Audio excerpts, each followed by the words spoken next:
On sait que quand il y a des milliers de coureurs qui passent sur les mêmes chemins, ça peut avoir des impacts sur les écosystèmes, déranger les animaux sauvages.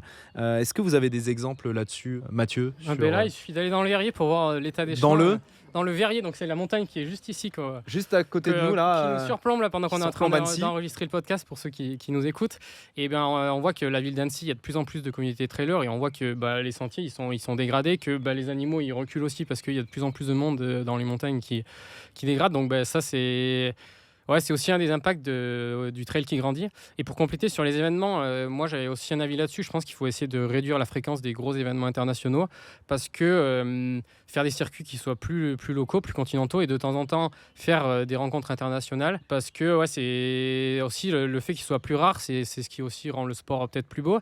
Et puis quelque chose d'autre qui peut faire évoluer les événements, c'est prendre des mesures fortes sur la mobilité des participants. Donc ça, j'ai un exemple concret, c'est le marathon du Mont Blanc à Chamonix qui a lieu 2 mois avant l'UTMB. C'est un autre événement où cette année, ils ont réservé 40% des dossards pour des gens qui s'engagent à venir en train. Donc, c'est des gros challenges au niveau logistique pour vérifier ça, ou venir en train, ou en transport en commun, ou en covoiturage. 40% des dossards, c'est un engagement assez fort. Mais ils sont en train d'ouvrir la voie à des évolutions. Ils essayent de mettre des choses en place, ils essayent de travailler dans la bonne direction. Et ça, c'est des évolutions qui montrent que c'est possible. Anthony, sur la dégradation des sentiers, est-ce que tu as en tête quelque chose qui, toi, t'a particulièrement marqué ? Du coup, je vais rester local parce que moi, je suis d'Annecy à la base. Donc, j'ai commencé à courir dans le Mont Verrier. Qui est juste derrière toujours, il n'a pas bougé.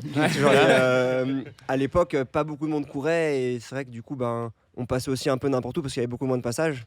Et aujourd'hui, je vois que la commune a mis en place beaucoup de fermetures de centres qui ont été créés par les trailers, avec toute la montée est quasiment pas mise sous des barrières, mais on a des arbres en fait qui ont été posés sur les côtés pour encadrer, pour barrer des accès.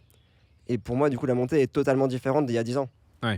Et 10 ans, parce qu'il y a beaucoup plus de monde. Parce qu'il y a beaucoup plus de monde. Mais en fait, je me rends compte que c'est la seule manière de préserver la montagne. Ça fait pas 10 ans qu'elle existe, alors que nous, à notre échelle, c'est tellement court que ça veut dire que dans 50 ans, il n'y a plus de forêt. Tu peux avoir le sentiment de te priver du plaisir de couper à travers la forêt, mais en même temps, tu te dis...